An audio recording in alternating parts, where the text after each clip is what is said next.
There's no saying, oh, the world is safe. It's not safe. Not at all. It's not safe. The fact that you think it's safe means that you were living in an unconscious bubble that was sort of provided to you by your culture. It's a gift. And now that's been shattered. And so now what do you do?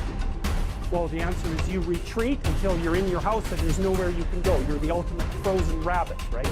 And your life is hell because you can't function. The alternative is, let's take apart the things you're afraid of. Let's expose you to them, carefully and programmatically. And then you'll learn that you're actually tougher than you think. Resilience. Resilience, the ability to return to the original form after being bent or being stretched or being compressed. That's the dictionary's definition of resilience. The ability to readily recover from illness or depression or adversity. Resilience, being able to withstand setbacks, broken hearts and broken dreams, financial crisis, loss of loved ones, loss of enterprise, and loss of health. How would you ever handle it if you lost everything you had today? What would your next step be? You have trouble being resilient because you think everything works like laptops, like computers, that if you rub it, it'll click for you, it'll move for you, it'll open for you. And you try thing after thing after thing. I tried that and it didn't work, and I tried that and it didn't work, and I tried that and it didn't work, and I tried that and it didn't work. Because you think that trying something for a little while ought to bring you a big return. But life does not work like Apple. It does not work like that. Some stuff takes time. Greatness takes time. It takes time.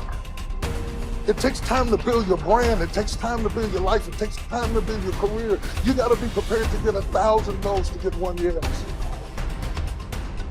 And as Aristotle said, it is during our darkest moments that we must focus to see light. You take your time and you put your focus on that even when it hurts, especially when it hurts.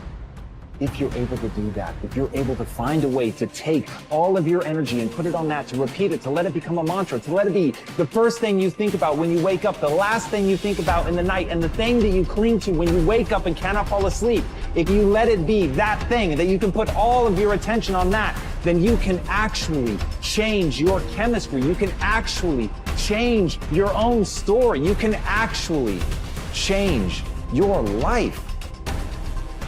But you've got to know it's in our darkest moments that we must focus on the light.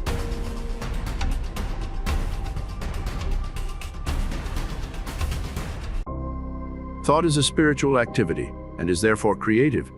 But make no mistake, thought will create nothing unless it is consciously, systematically, and constructively directed. And herein is the difference between idle thinking, which is simply a dissipation of effort, and constructive thinking, which means practically unlimited achievement. We have found that everything we get comes to us by the law of attraction. A happy thought cannot exist in an unhappy consciousness. Therefore, the consciousness must change. And as the consciousness changes, all conditions necessary to meet the changed consciousness must gradually change in order to meet the requirements of the new situation. In creating a mental image or an ideal, we are projecting a thought into the universal substance from which all things are created. This universal substance is omnipresent, omnipotent, and omniscient. Are we to inform the omniscient as to the proper channel to be used to materialize our demand? Can the finite advise the infinite? This is the cause of failure, of every failure. We recognize the omnipresence of the universal substance, but we fail to appreciate the fact that this substance is not only omnipresent, but is omnipotent and omniscient, and consequently will set causes in motion concerning which we may be entirely ignorant. We can best conserve our interests by recognizing the infinite power and infinite wisdom of the universal mind. In this way, we become a channel whereby the infinite can bring about the realization of our desire. This means that recognition brings about realization. Therefore, for your next exercise, make use of the principle. Recognize the fact that you are a part of the whole, and that a part must be the same in kind and quality as the whole. that the only difference there can possibly be is in degree. When this tremendous fact begins to permeate your consciousness, when you really come into a realization of the fact that you, not your body but the ego, the I, the spirit which thinks, is an integral part of the great whole, that it is the same in substance, in quality and kind, that the Creator could create nothing different from himself, you will also be able to say, the Father and I are one, and you will come into an understanding of the beauty, the grandeur, the transcendental opportunities which have been placed at your disposal. Increase in me that wisdom, which discovers my truest interest. Strengthen my resolution to perform that which wisdom dictates,